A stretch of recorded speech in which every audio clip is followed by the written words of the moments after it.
Wonderful. Well, good morning, Akimbo. Thank you so much for speaking with me this morning. It's really great to meet you and get this time to speak to you and find out more about you and about Kawai Technologies. So just to introduce you, you are the founder of Kawai Technologies, and I wondered whether you could tell me a little bit more about your professional journey and what experiences led you to found Kawai Technologies. Hi, Sophie. Thank you. So yeah, my professional journey. So after my national service, university and then national service, I moved to the UK and I started working for a company called Nitro Ventures.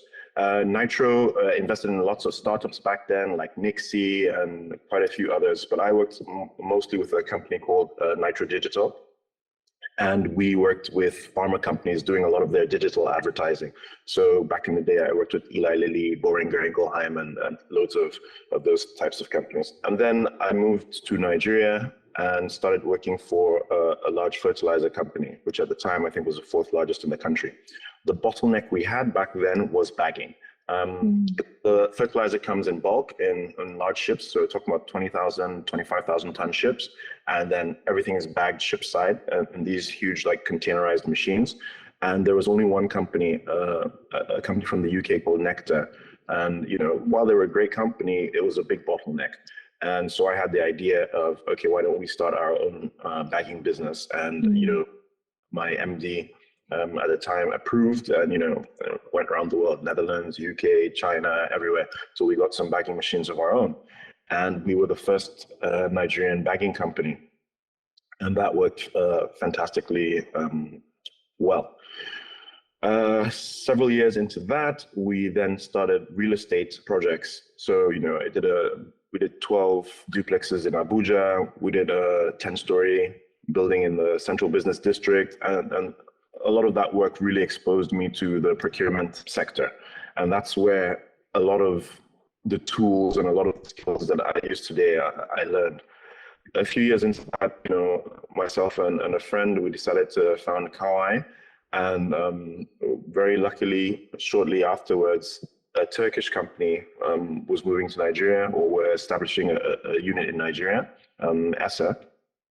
And luckily, a classmate from university is Turkish. And so when he heard about it, he told them, hey, call Akimbo. I mean, I was the only Nigerian he knew, which was good.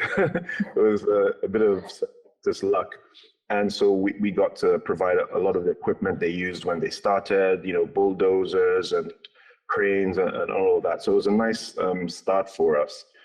And then after that, a few years later, my co-founder, my business partner, he heard of some problems with a large infrastructure company in Nigeria.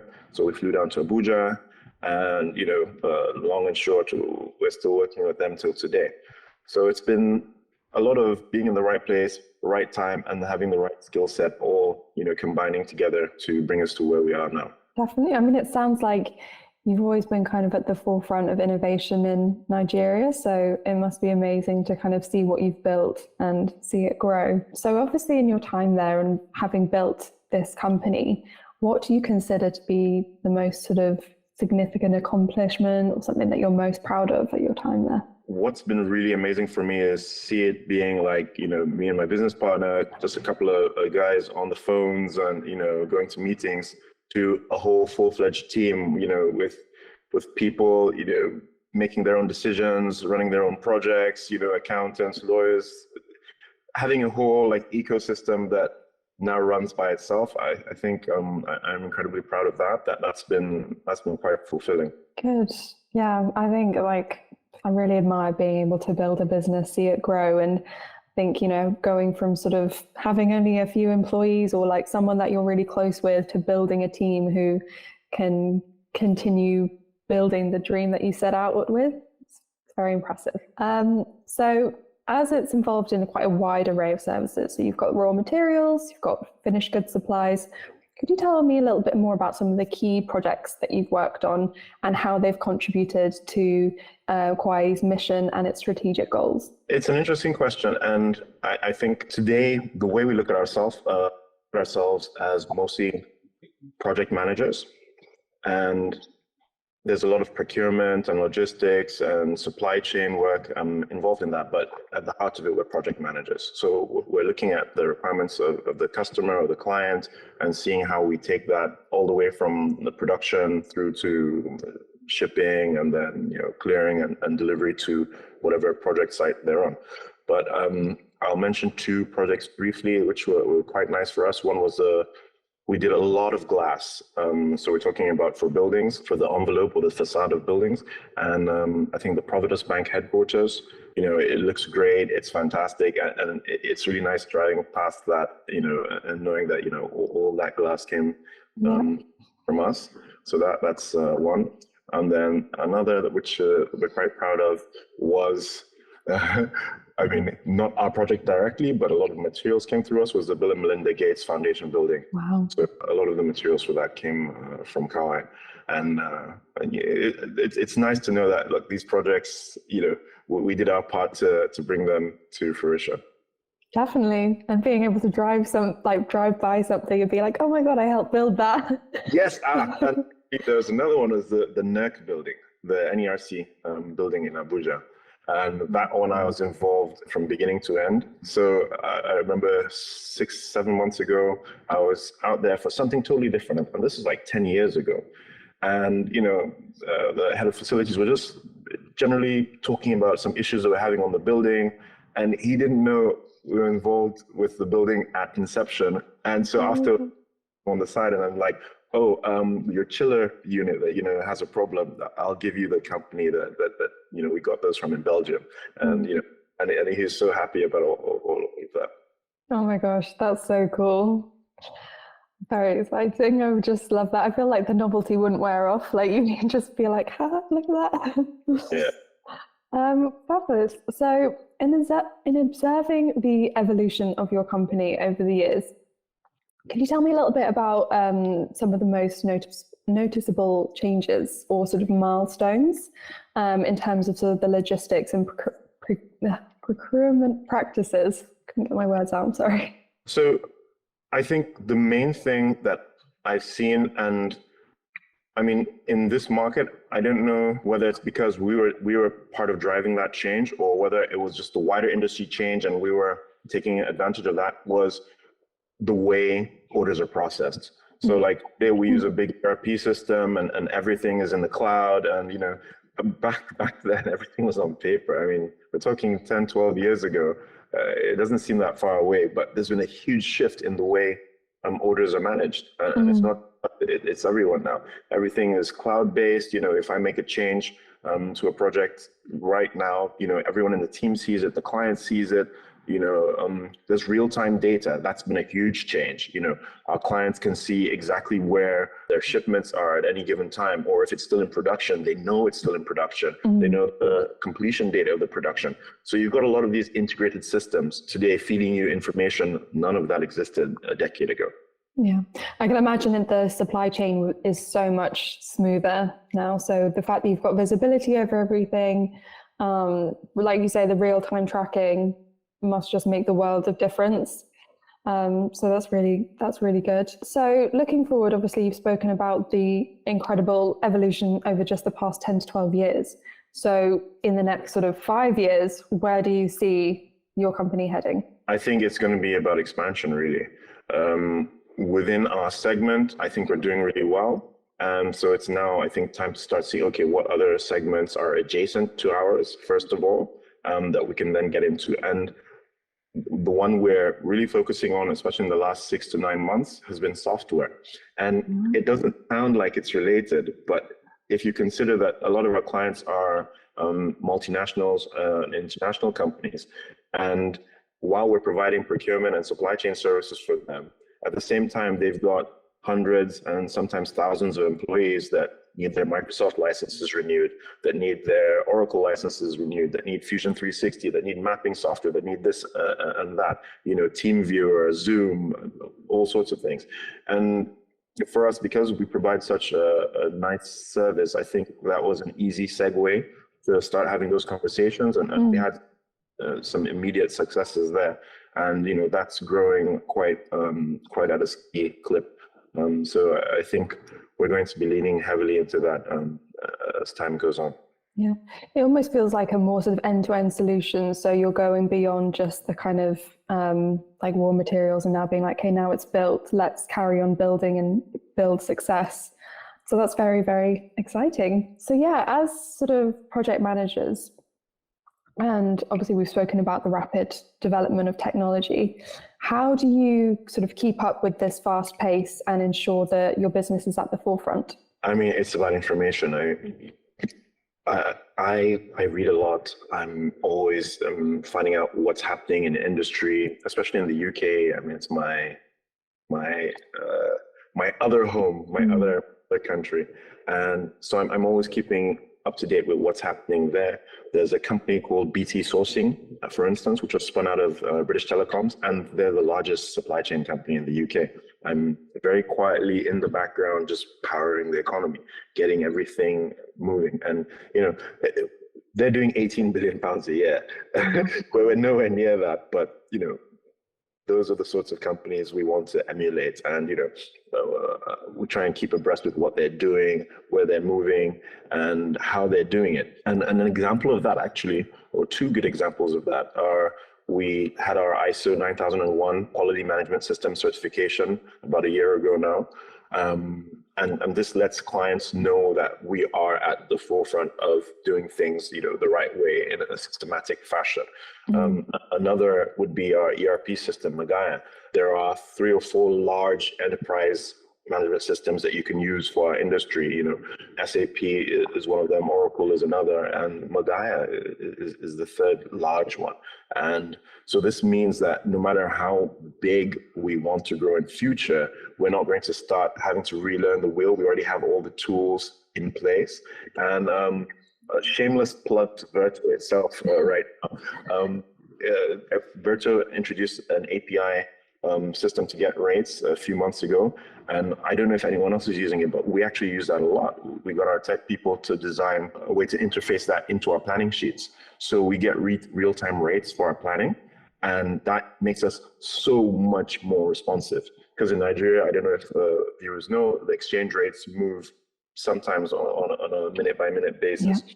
So if you don't know exactly what the rates are when you're making a project proposal, you can very quickly be out of pocket. And you know, that's not something that tends to happen to us because of this API plugin. Well, as I'm the employee at Verto, I'm glad that you got to do the shameless plug. It felt like it's much better coming from you. It wouldn't feel as natural coming from me. So just kind of moving away more towards you personally. So thinking as though you were speaking to your younger self, and you know, you could tell your younger self about what you've achieved and your growth, but what kind of piece of advice would you give to your younger self? I used to be really introverted when I was younger. And I mean, everyone who meets me now is like, no, it's impossible. I'm outspoken. I tend to say hello to people, to strangers. But I wasn't like that 15 years ago. I was really quiet. I'd only talk around people I knew really well. So I think I would tell my younger self that, look, it's okay to, you know, stretch out your hand and shake someone, or to say hi to a stranger, or to, you know, just be friendlier. Not that I was unfriendly, I was just too afraid to. So I think be less afraid, talk to more people, get to know more people. It's a big world. People have all sorts of experiences. You know, I was on a plane the other day and I was sitting next to a guy, and, you know, within 10 minutes, he was telling me his life story, and it was so fascinating. He was an American guy. And, you know, I got to share my perspective on Americans with him, and he got to share his perspective of Nigerians with me. And, you know, that wouldn't have happened if I hadn't said hello. And my younger self would have just sat down on the plane, you know, staring at the walls or reading a book, watching a movie or something. Whereas now, you know, I get to meet all these really interesting people. Well, as a fellow introvert, I feel like I need to also listen to that piece of advice, because I can be incredibly shy, but it's those moments where you push yourself and you're like, just speak to people, just say hello. And, you know, you get to have these like wonderful conversations, you get to learn so much. So I think that's a very, very good piece of advice. And I will also steal that and try and take that on board more. Can you share a life lesson from a decision you've made, obviously by running such a successful company, or a possible experience that didn't go as planned, but it made you kind of learn something which you now sort of embody when you make future decisions? That's a bit of a tougher one.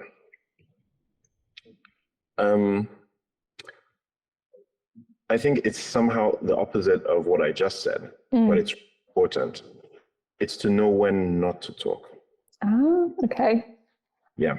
So I'm a rapid fire kind of guy. And typically in meetings, you have a question, I either have an answer immediately or I'm starting to formulate a plan immediately. And what I've learned over the years is, while that's fine, you might be right or I might be right, more times than not, which is what I tell myself anyway. The problem with that is it doesn't give other people the opportunity to speak. And sometimes it's not about whether you were right or wrong, it's just that because you've already spoken, someone who like yourself might be shy, you now have less of a reason to share your own opinion. And that means the room at the time is now deprived of more ideas. So my idea might be great, but there might have been an even better idea. Okay. Someone else in the room. And, in hindsight, that has happened before where, we've made decisions based on a plan I've made or an idea I've had, and it's gone fine. But we then find out, later after the fact that, oh, this person had this idea, and had we done that, it might have saved an extra 3%, or it might have 2 weeks quicker, or we might have got a different supplier who'd have done it a better way or in a faster, something else. So I think not just read the room, but listen to the room. I think let other people express themselves, give them an opportunity to speak, and you'll be surprised at what you'll learn.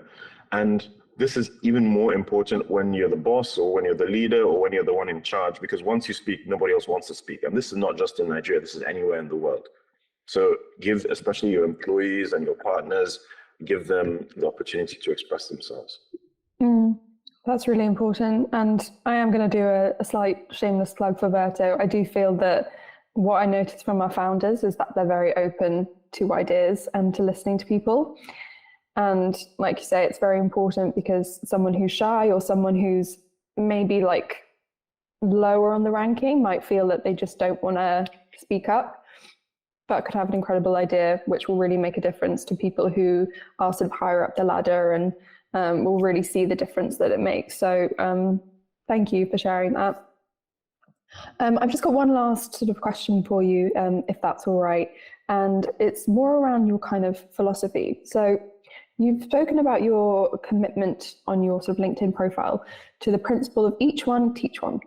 And I wondered how this impacted your work at Kawai Technologies, but also in your commitments to the Lagos Chamber of Commerce.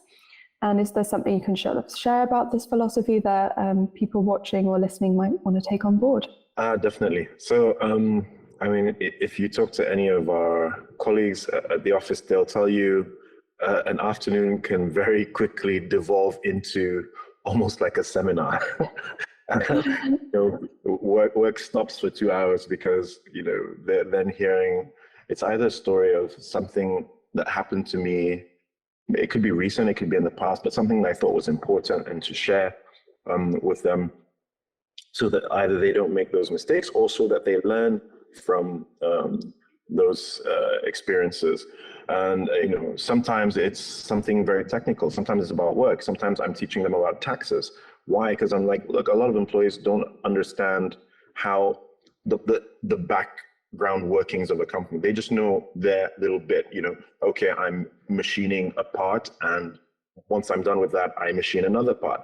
But they don't know, okay, how does this part fit into the larger thing, or the larger product, or the larger process? And I think the people at Kawai, they have a huge advantage over people at other companies in that they get to learn a lot of the behind the scenes activities of companies, and what's important, why it's important, when it's important. That's really important. And sometimes it's personal. I mean, a couple of weeks ago, we had the most random conversation about, finding partners and, what kind of person to look for when you're getting married. And, and it was a whole evening. Luckily, it was a Friday evening. So, we're winding down, but, it was a really interesting conversation. And, our team is quite young. A lot of them are, say, 3-4 years out of the university. And so these are important issues.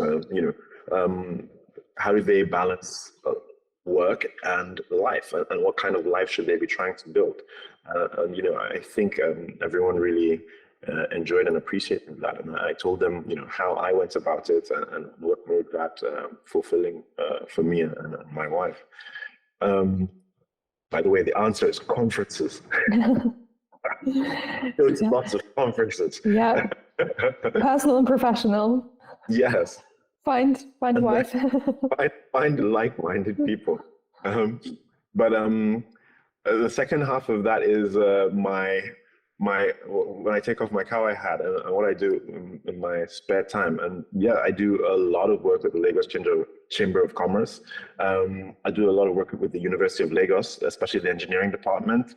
And it is because of that philosophy of each one teach one. The Chamber of Commerce, a lot of companies are there to network and meet other companies, but for me, that's not really the reason I'm there. It's not the reason I put in the effort. It's because, I've had a journey, and there have been some interesting experiences I've had along that journey. And I just feel, that's what you should do. You should tell other people about your journey and, the pitfalls to avoid, or the mistakes you've made, so that they can learn.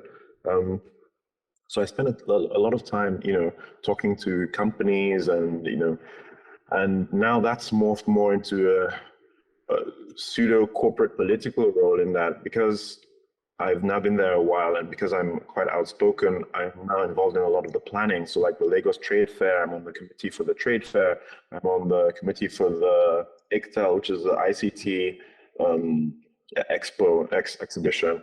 And I get to see so many interesting things. I sit on a committee for the NERC, which is the National Energy Regulator, and that was through the Chamber of Commerce. So I'm getting a lot of exposure into different facets of the wider economy. I sat in on a planning with customs. This was, I think, a couple of years ago, where they're trying to determine a better process for customs examinations at airports. So again, this was the Lagos Chamber of Commerce that put me in the room. So it's giving me a really wide exposure to the economy and to people. You get to sit down with commissioners and with ministers, and it's really interesting. It's really interesting. I'd say with the University of Lagos, that is really fulfilling, in addition to being really interesting. And there's a particular program we run every year, which is called the PAADC. And it's a long mouthful, so I'll just use the acronym. But it's an engineering-based business competition. So think of it like a demo day. Okay. We basically get all the universities in the country, we give them a topic, and then everyone sends in, business ideas. They form teams, send in business ideas, and we spend 6 months whittling that down to the top 10. Those 10, we bring them to Lagos, and we run like a masterclass for a week with industry leaders and business leaders. And then after that, we have a grand finale, usually in October or November. You've got 1,000 people, coming into the room. Last year, we had Coca-Cola, MTN, Lagos State Ministry of Science. We had lots of sponsors, and it's so nice. And we're on the 7th edition this year. So that's really, really fulfilling. It's stuff I love. Wow. I mean, it's incredible what you've built kind of inside and outside of the office. Like what you worked on is really, it's really special to see, because obviously it's that kind of giving back, especially to, like you say, the fact that you go and speak to students in engineering who, might one day come work for you. And it's like... And that's exactly what's actually been happening. Oh, really? Yes. So for the last, I think, 3 or 4 years, we've taken the chairman of the PADC, the organizing committee at the University of Lagos. And every year they've come to first do their national service at Kawai.